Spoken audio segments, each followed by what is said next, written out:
Welcome to the 5-Second Rule podcast. Hi, everyone. Whether you've been with us since the beginning or you're brand new here, I'm Kelly Holmes. My pronouns are she, her, and I'm one of the co-hosts for the podcast, and I'm excited to officially reintroduce myself. I've been part of the podcast since 2023. Hands down, my favorite thing about the podcast is definitely the people that I've met along the way, from the people behind the scenes that make the podcast happen to all of the guests that we've had on the show. There are so many inspiring, intelligent, passionate people in our profession and in healthcare in general. Getting to sit down with them for an hour and pick their brain has truly been an honor. And so I'm really excited about where the show is going next, and especially excited about who I get to share the mic with moving forward. So please join me in welcoming our fantastic new co-host, Jess Fargher. So first, I'm going to read her bio for you. So Jess began her career in infection prevention in 2022 with a diverse background coming from military service, laboratory science, and public health. She brings a multidisciplinary perspective to the role that does not follow a single straight path. Early in her career as an infection preventionist, Jess identified gaps in infection prevention education, particularly for non-nursing departments whose roles are critical to patient safety, but often underserved in formal training. So she developed customized, role-specific education to ensure every team member understood their impact on preventing healthcare-acquired infections. Recognizing similar opportunities with nursing education, she began incorporating themed, multimodal learning strategies to make infection prevention engaging, practical, and memorable. Her experiences in the field have deepened her understanding of system-level challenges in healthcare and inspired her to pursue graduate education to further strengthen her skills in public health and education. The first thing that stood out to me when I talked to Jess was really just how easy she is to talk to. She brings a natural curiosity to the conversation, and she's the type of person that you can start talking to and you just lose track of time. She's also super creative, so head over to her LinkedIn page and check it out. And I also noticed that she's going to be a speaker in the upcoming AI series for FAPIC. So maybe she'll give us some tips and tricks on how she develops those multimodal educational tools. So I'm really excited for this partnership and for you all to get to know Jess as well and the inspirational conversations to follow. So Jess, welcome officially to the 5-Second Rule podcast. Hi, Kelly. Thank you. That was such a great welcome. I'm super thrilled to be here. Gosh, it's so weird having someone tell your bio to yourself and listening to that. I'm like, oh man, I feel like I kind of fluffed it. But anyways, as you mentioned in my bio, I have a very diverse background, and I believe that all of my past experiences have shaped me to be curious and very passionate about infection prevention. So I'm super excited to be here. When I applied to be the co-host, I did not think there was a chance. So when you guys offered for an interview, I was so happy just to talk to you that I felt like I got off track because I'm a squirrel. And I left thinking, wow, like I told my husband how excited I was and that you guys interviewed me. And I just left with that experience saying, I talked a lot and we had fun with it. And I took that memory and I was like, okay, so this is something I can tell my coworkers. Like, I got an interview with, the podcast. How amazing is that? So to be on this podcast now, I'm super nervous and excited and thrilled to be part of a bigger infection prevention community. Excited to reach people from coast to coast and gain insights and share the love of everything IP. So just really excited to jump in on these conversations and be part of the community. Yay! We're so happy that you're here. Don't be nervous. Don't be nervous. So tell me, you already started telling us a little bit about applying for the podcast, but what made you think yes, I want to do this? Well, an obvious is I loved listening to the podcast. I love listening to podcasts on my way to work, and I find it so interesting, the topics that you were covering. And I was like, wow, I really want to be part of that. I want to be part of something where people listen in and they're like, oh, I could implement that at work, or wow, I didn't know that was something I could do. And so just being part of that, I was like, and sending in that video was really intimidating. So I appreciate you guys probably watching that and being like, ooh, that was rough. Maybe we should just talk to her, over an interview. That is so not true. You were amazing on your video, and you were like 8 months pregnant, right? Yeah, I was very pregnant. Not being able to breathe, a nose strip on my nose. I think so. I did go back and I was like, okay, I took it off right before recording, and I was like, hopefully I can breathe. I can do this. I can do a video on my lunch break, because here I am just trying to be part of such an awesome community. So It is an awesome community for sure. I'm so glad that you're part of it as well. And congratulations on your new little one. Thank you. He is a bundle of joy. I was up at 1 a.m. this morning. Oh, of course you were. Of course I was. But I love having a newborn. I love having a toddler. They keep me on my toes. I get to show them how to wash their hands correctly. It's all fun. Right? Yes, I have 3 boys too. And I'm like, if they go out into the world and they don't know how germs, how infection spreads, like I will feel like a failure. So I'm constantly like telling them, without trying to like be crazy about it, Someone gifted us a little sink for his first birthday. No way. And I was just like, oh yeah. And I was just like, do you know what I do? No, probably not. And they were like, oh, it's so fun when you have to stay indoors, and they just love being part of like washing dishes. And I was like, oh, but I'm going to start with hand hygiene. Like, and put up a bunch of visuals and a little timer, 15 seconds, let's sing a song. Yeah, so it's good. And he's already started potty training, and we know that we go straight to the sink after going potty. So I'm like, this is beautiful. Only if, the rest of the world could do this. What a little sweetheart. So cute. So let's go back and tell me about how did you get into infection prevention? I'm super curious about the military background and then the laboratory science, and then, what landed you in that infection prevention role? Yeah, that was a huge awakening. First off, I apologize, but I did not even know infection prevention was a thing until I had to apply for the job. So I'm gonna go back. And I was in the Army National Guard for 10 years. I was in a full-time position. I sadly had to leave. I had a back injury, and I was like, oh wait, what do I do now? So I decided to go to school for environmental studies. And one day I was taking a night course, driving, listening to a podcast, of course. And they mentioned this podcast will kill you. So I was like, oh, I'll give that a shot. Okay. I loved it. And I was like, there's got to be something I can add on to my studies. So I minored in public health, because I was like, they go hand in hand with each other. Like, this is amazing. Like, how do not, more people not know about this? So let's fast forward, graduated. I needed an internship, and I went out to Oregon to track salmon. And you were like, what does that have to do with public health? A lot. Okay. So the salmon population and the quality of the water affect the environment, and that's affecting the people with their well water. It was amazing. Then I came back home after the internship and applied for a position at our local health department, January 2020. We all know what happened. Drum roll, please. Yep. And I was thrown so much, and I appreciate it. As much as that sounds weird, but come March, the entire health department was flipped, and they were like, okay, what do we need to do?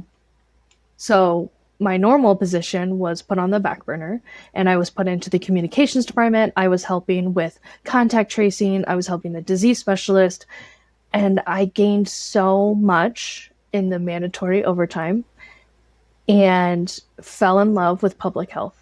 And I loved getting those messages out. I loved educating. I loved being in the ear for those people. As much as contact tracing was a headache, it really gave me an idea of what I could do. but I needed to take a break. So I went into laboratory sciences. I went into a lab testing water quality. And this lab was one of the first in the Midwest to test for PFAS. And I thought that was super interesting. So I decided to go for a master's degree, my first one, in environmental studies, but master's in public health. And from there, I was like, wow, this is so interesting. But in order to finish this degree, I have to have someone sign off on my final project who's either in public health, epidemiology, nursing, and everybody I worked with had a chemistry or biology degree. So I was like, okay, I can do this. I can leave my job again and find something else.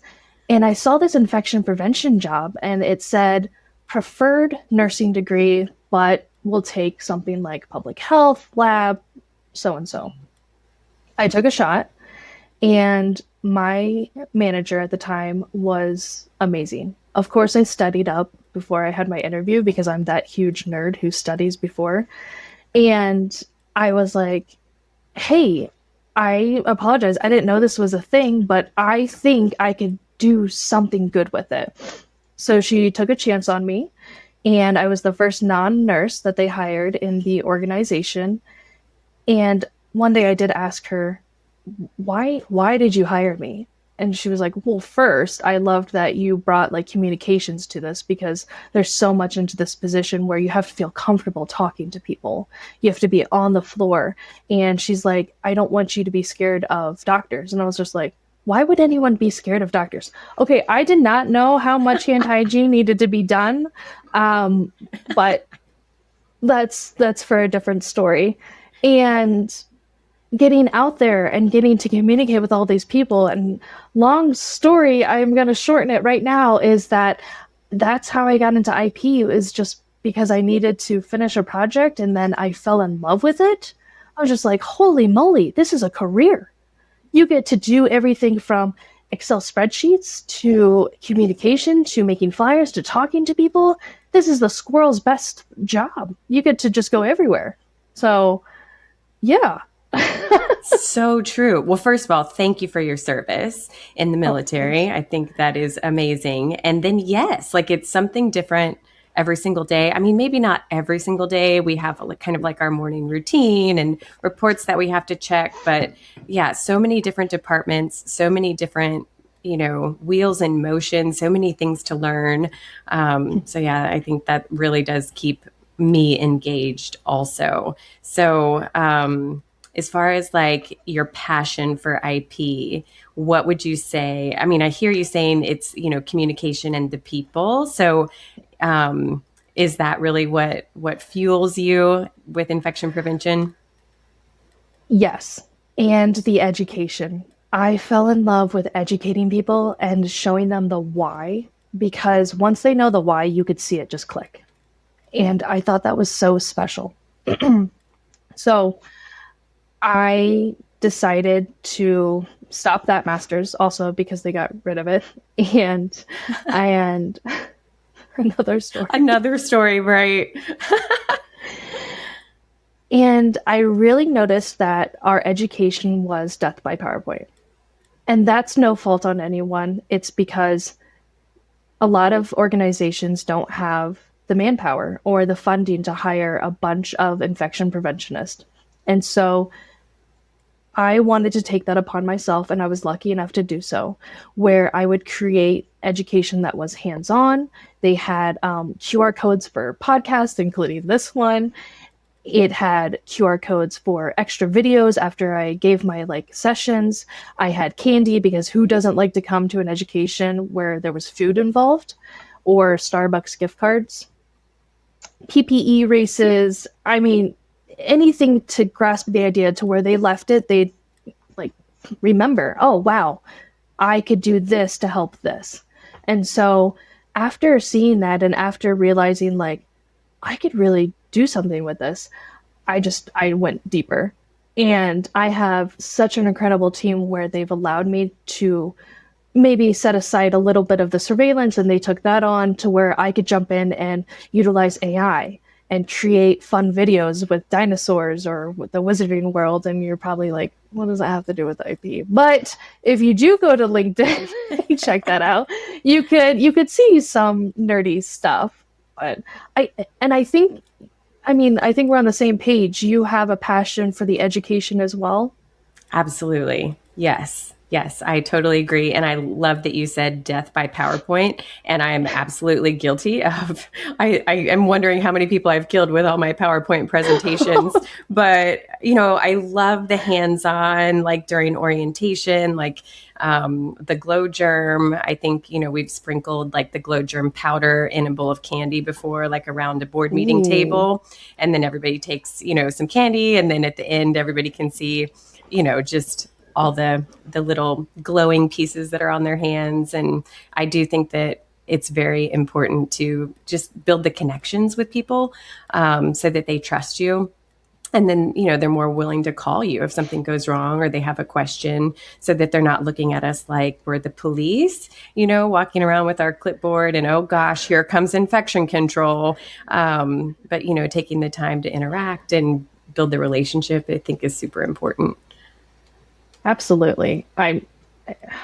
That clipboard that you were mentioning, yeah. I ended up just getting rid of it. I was just like, they're going to know that I'm up to something if I'm walking around with a clipboard. So I was just like, I'll just have to remember it or use my phone or an iPad or just kind of like nonchalant, just sit there and be like, hey, how's it going today?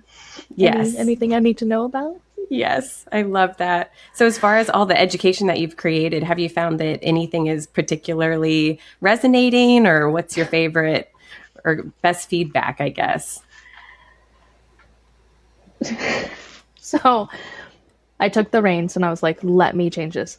It wasn't a success right away. There have been lots of variations, and funny, the director of the nursing education would be like always waiting for the day of for my new PowerPoint or an updated video, because she'd be like, I know you updated it, so where is it? I'd be like, yeah, you're absolutely right. Because you have to take that feedback from the staff, whether it's nursing, it's EVS, it's nutrition, and make that education that's going to stick. And so I think I forgot your question about that. Was there one in particular that stood out that you were like, yes, I'm going to do this? Yeah.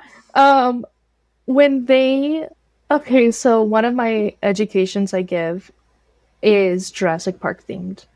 Okay. Or maybe I should say dinosaur themed. Mm-hmm. Okay. And it was entering a world where the dinosaurs were the infections. Okay, roaming the halls of the hospital, and it took everyone working in the system to keep those dinosaurs contained from eating our patients. And when I introduced that, it hooked them. Of course, I used AI to create a video to introduce this like idea to them so they could kind of take a break. It's like a 3-minute video, and they had been sitting in these orientations for 3 days. Of course, they put IP on like the last day. They're already tired. And at the end of it, I would pass out little dinosaurs to remind them that everyone has a hand in infection prevention. And that was the feedback I got that everybody loved. And they started calling me like, I love that dinosaur lady. I love that I get to carry around this dinosaur. I brought the dinosaur home to my kids, and they asked me, why do you have a dinosaur from at the hospital? And it just stuck with them to the point where I then would start educating people in the kitchen, because they also have a hand in infection prevention, and they all wanted the dinosaurs. They heard that one person had gotten it. They're like, where are our dinosaurs? And I was like, you absolutely right. I will bring those to you. So I think not just the dinosaurs, but having that piece that makes them reminded of infection prevention. I that's like the best. So, and makes it fun. Like, that's so creative. And it is always shocking to me, like how motivated people are by, the handouts, or, the coffee cups or the stickers, or free hand sanitizer. Yeah, it's fantastic. That's so creative. I love it. Now I'm going to have to see it. Mm-hmm. Oh, God. And I want a dinosaur too. So as far as the podcast goes, like, what do you feel like maybe is missing from the conversation, or something that you're excited to explore as we move forward? You got it, Callie. Yeah, what am I excited about to bring to this conversation? You guys have covered so much. But as you know, infection prevention is always changing. You know, the CDC is updating something, a new infection is changing, the name of something is like changing. So I'm really looking forward to addressing those changes because when do you have time to read 57 pages of a manual on CDC? Not during your lunch break, if you get one, which please take your lunch breaks. But it's going to be something that they can listen to on the way home, into work, during their lunch, on the floor, you know.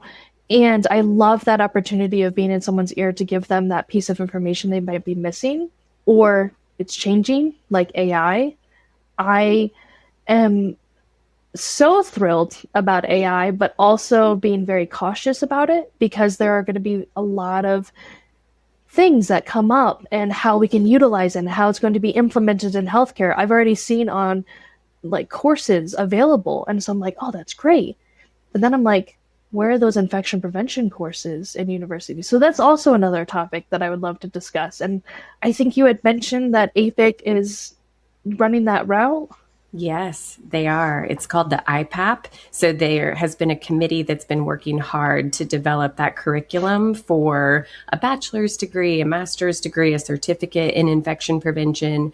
And so that is definitely in the works. And I'm hoping that, yes, we'll be able to have them on the podcast one of these days so that they can tell us about it. So then we can maybe help take that to the universities and be like, hey, look, you already have these programs in place or these particular courses, but if you put it in this order, then now you have a certificate that you can offer in infection control. Because I do talk to a lot of public health students, and they are like, how do I get into infection control with no experience? I have this public health background, but I can't even get a call back. And so I'm always like, okay, head over to the CBIC and check out the AIPC. Like that could really boost your chances of getting noticed or getting through the application tracking system. But I think, in our lifetime, we're going to see hopefully a big change. Because I think even when I started back in I think 2004, I thought that you had to be a nurse to, be in this role. And so I was lucky enough to find a company that was like, no, we really value the public health perspective and the epidemiology. Like, come on in and we'll teach you what you need to know. And so, yeah. And I was like, oh my gosh, dream job.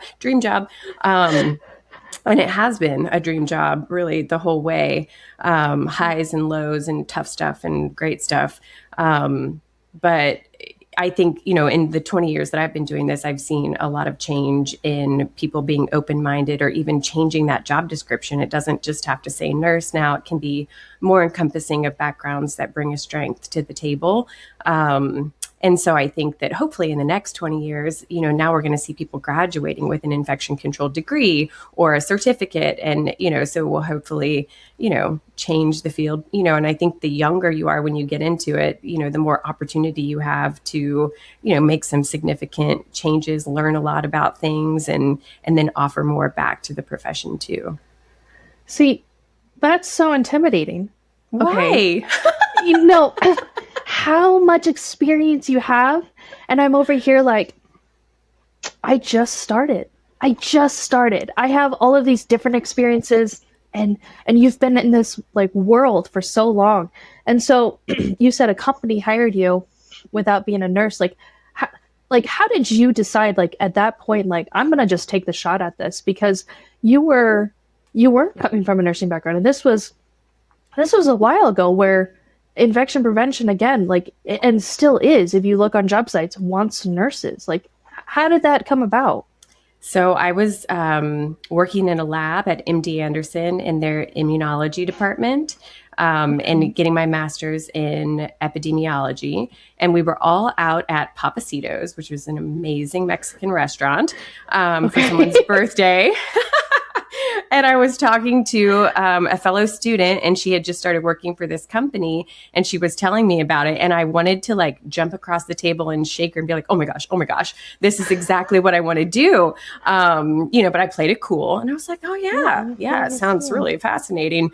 And she was like, well, we're hiring. And I was like, oh yeah, I'll just slip you my resume, And we grab that real we quick. still work together to this day. She was always like the really smart one in class, like always had the hand up, and the professor would be like, "Oh, I saved this paper that she wrote, for everyone to, it's an example for everyone." But she's amazing, and so the rest is history. Wow, she's the smart one. You stop it. Yeah. No, but it's been a good ride for sure. Very. Just fascinating. And, I think my advice is, when you're new, what I wish I would have done is those moments that feel really big, like your first outbreak that you work on, the first water pipe that busts, the first hurricane that comes your way, whatever it is, COVID, for example, trying to like write that down, go back, journal about it. It doesn't have to be like pages and pages, but kind of like write down the steps and like maybe what you were feeling. And because now as I'm like, more getting into a teaching realm for infection preventionists who are, coming into the field or talking to public health students and things like that, I want to draw on some of these experiences. And I wish that I had a little journal to go back to be like, oh my gosh, when that pipe froze and we lost water to the hospital for 3 days. Of course, I remember it, but I would like to remember the details even more, or like, outbreaks that I've worked on and how we like pinpointed what we needed to do next and all the partners that got involved. I don't know. So just something to think about when you, great. After the dust has settled, before you forget all the details, go back, jot it down. And then if nothing else, at the end of your life, you're going to have this like, wow, I made a difference, a small difference. But on that day, I made a difference, That's such a great point, because I don't remember what happened when like the water broke. I'm just like, I reacted, I used my resources, but step by step, I could not tell you what I did. I know. But it's so valuable. You say that because so January 2020, started the health department. For Christmas, I bought myself the field guide to epidemiology, like breakouts that the CDC had released. Merry Christmas, Jess. Yeah. Yeah. I was just like, I can't wait to read this. And I was just, and my husband's like, when is like an outbreak going to happen? I was like, but you got to be prepared. Like, I've got my book right here, like just in case. And, come to find out. But, writing those things down and looking back, I do love that because we forget so much. So that is a great piece of advice. See, all of this knowledge you have. I love it. I don't know about that, or if it's more just like, learning from my own mistakes and maybe what I wish I would have done. So I'm going to share that so maybe other people won't make those same mistakes. I love it. Yeah. So, okay. So now we wanted to do something fun. We're going to do a little bit of a lightning round. Of course, this was not fun. I know, not fun at all. Time. Like, just like I said, like starting to talk to you, you have all these questions and then like time just disappears. So here we are. Yeah. Down our rabbit hole, which has been really fun. Or squirrel hole, maybe. Okay. So lightning round. I'm going to go first and ask you 5 questions. You answer it. And then we'll switch up. We'll see how this goes. Okay. So coffee or tea? So funny enough, coffee morning, tea in the afternoon. Ooh, I like that. Morning person or night owl? What is 2 a.m. considered? That's when I do a new mom. That's when I consider my best work. So I'm like, somewhere in between that, it's considered morning, but it's at night. Your best work is at 2 a.m.? Really?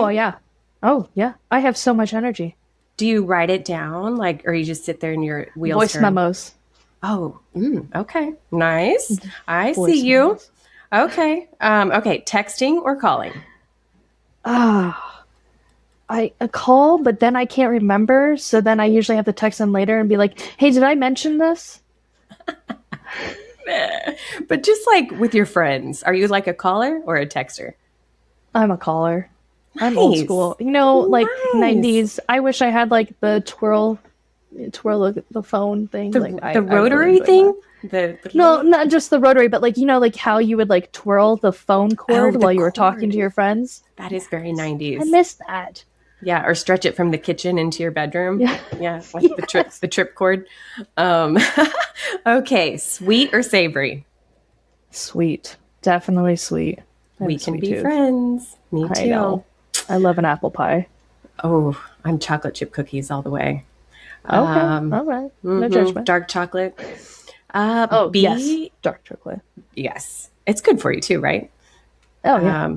Okay, beach or mountains? Mountains on the beach. I'm an Oh, Oregon Pacific Northwest gal.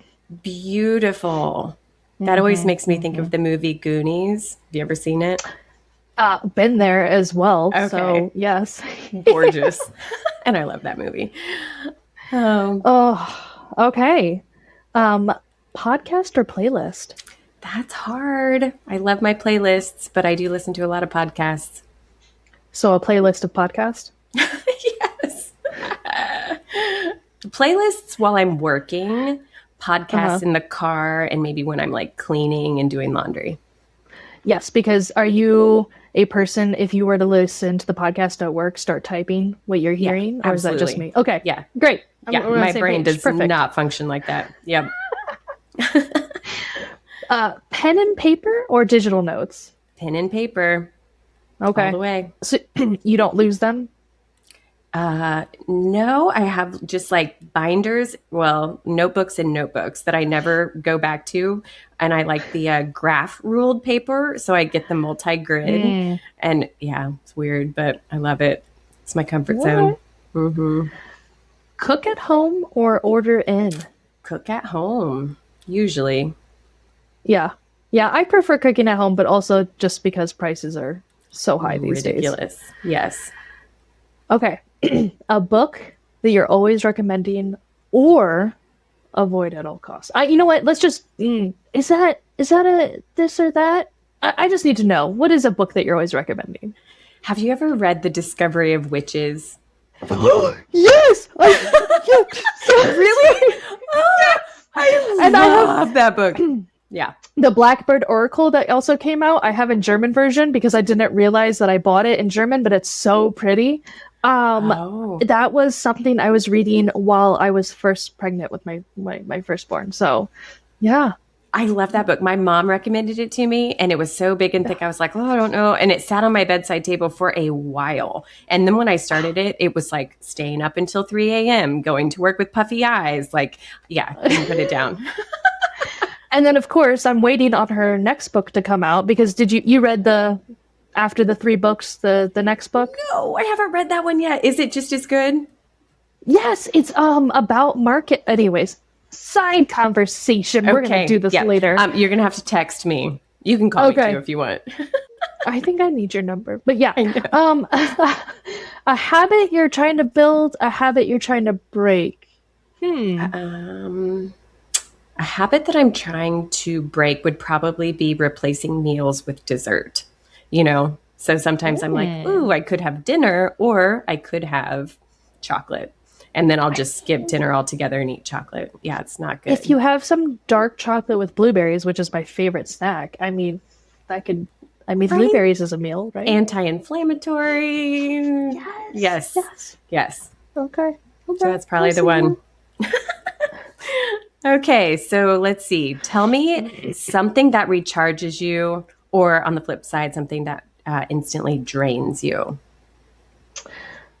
What drains me is those back-to-back meetings that you have where you're like, did this have to be a meeting or could we have just sent an email? That just grinds my bones.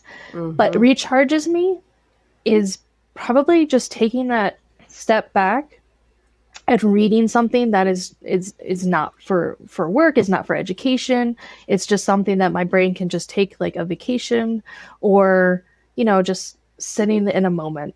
Honestly, that's what recharges me. I can't do a lot right now with 2 kids at home. So having those few little moments where I can be like, okay, let's go again. Perfect. Yes. Okay, a small joy you never want to skip. My morning coffee. Yes. I don't even need it. It's Amen. not an addiction. Like, even if I somehow manage to sleep until 9, which doesn't happen, maybe like I was up from like 4 to 7 and then Went I back to bed just, at, yeah.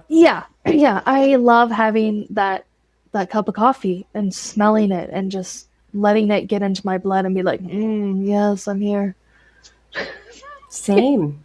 I agree. It's like you can talk to me before my coffee, but you will get a better version of me after my coffee. Absolutely. It just relaxes me. Yeah. Okay, multitasking. Myth or superpower? Okay, so I read a study. If you consider yourself a multitasker, like it's actually not multitasking. I have ADHD and I would tell you that I'm really good at multitasking, but that's not the truth. It's this that I go to the kitchen, I see the coffee maker needs to be cleaned, but then of course there's something over there that needs to be thrown out, but then, back here. So I think it's a myth. I do. I think it is. I mean, can I listen to a podcast and then do something else? Like, yeah, absolutely. But then that podcast starts going as background noise and then like your thought and then you have to rewind a couple and then you're like, I didn't catch that because I was thinking about something else. It's a total myth.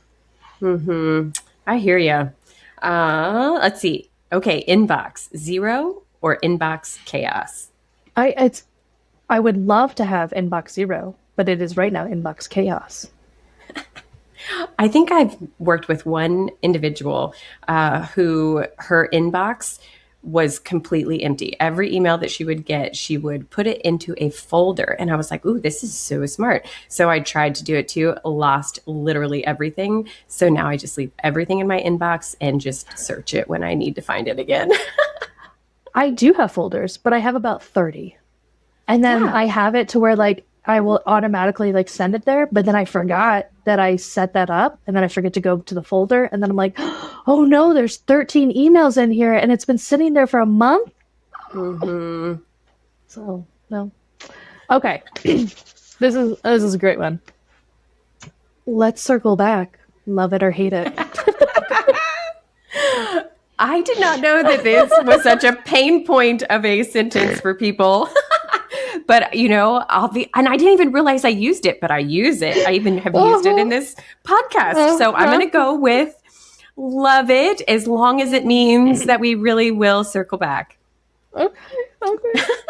I'm gonna. I enjoy talking to you, so I'll accept that.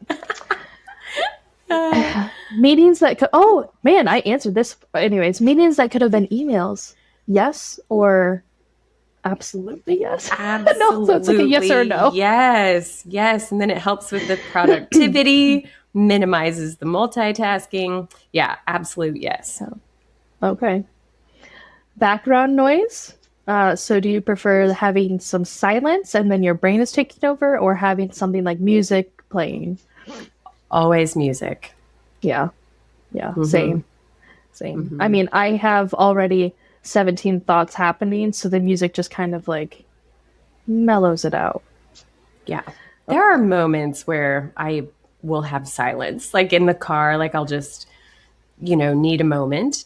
But most of the time it's music. Yeah. Okay. Have you ever driven for 15 minutes and noticed that you were sitting in silence, but because you were so into your thoughts that you didn't realize that you had nothing on? Absolutely. Yeah. I think that's every IP, honestly. There's so much happening. Our wheels are always turning. Yes. Right? Absolutely. Yeah. Okay. Last one. And I hope you say what I hope you say because, anyways, camera on or camera off? Camera off. What? What? How do you? No, you need that. Okay. Okay, why? I mean, I get it. I totally get it. We need to have our cameras on so we can be engaged. It does make you lock in, makes you more accountable, makes you less likely to multitask, for sure. I just don't like seeing that little box of my head talking. So. Oh, okay. All right. So you're not vain like me. Got it. No. So I love it because I don't have a poker face, and I know there are other people out there who also do not have a poker face. So when someone says maybe something absurd, and then you see the other person's reaction, you're like, you would have never gotten that if their camera had been off. You'd be like, That's I'm true. right there with you. And then you side chat and you'd be like, I saw that reaction you made. Did you? Tell me how you really feel. Yes. See, and then you get to see your beautiful face, and then you're just like, you're vibing over here. Even if it's a bad day, then the other person knows, like, you look like you didn't get any sleep. How's it going? Blah blah blah. I know it is more engaging to have the camera on. I agree. Which reminds me, for anyone listening to this is going to be recorded. Like, you get to see our faces interacting with each other on YouTube. So, like, I know. How amazing is that? We'll see how amazing it is. I know. But it is really great for the social cues. Yes, for a podcast especially. Because, if you can't see someone's face, it is harder to read them. I agree. Mm-hmm. Yeah, I agree. Okay. Well, I think this has been a great episode, Jess. Thank you. I think so, too. But not just because I was here. I think this is going to be a good dynamic. Hopefully other people will agree with it as well. I can't wait to not read the feedback. I'm just kidding. I love feedback. So if people are like, she talks way too much with her hands, I'm going to be like... Last unscripted lightning round question. Are you going to listen to the podcast after it's recorded? Like, are you going to go back and listen or no? Okay. No. All right. Fair enough. Do you write an email over and over and over again, and then by the time you finish writing that email, it's gone from good morning to good afternoon? That's me. That is absolutely me. So if I go back and listen to this, I'm going to critique myself and then be like, oh man, she said like 17 times, or I know that she was using her hands right there, or maybe she should have blown her nose before she started. There are just so many things. Will I send it to everybody I know? Absolutely. Will I put it on my Insta? Yes, I will. LinkedIn? Of course. Because people need to know we are here and there is something happening, and I can't wait for the next episode. Will I be nervous? Yeah, but that's fine. Will I listen to it? Maybe. Yay! I cannot wait to hear if you listen to it or if you don't, and then what your thoughts are. It is tough to go back and listen to it. I agree. Okay. But I'm excited, Jess. I'm so glad that you're here. Thanks for this time today. And look forward to the next show. Thank you. Love being here. Thanks for listening to APIC's 5-Second Rule Show. We want to hear from you. Visit us at www.5secondruleshow.org. That's with the number 5, where you can contribute to the conversation. Make sure you subscribe and rate us wherever you listen to your podcasts. We're so appreciative of the hard work each of you do every day to make a safer world through infection prevention. Remember, IP stands for Important Person. You are awesome. Stay safe, and we'll see you next time.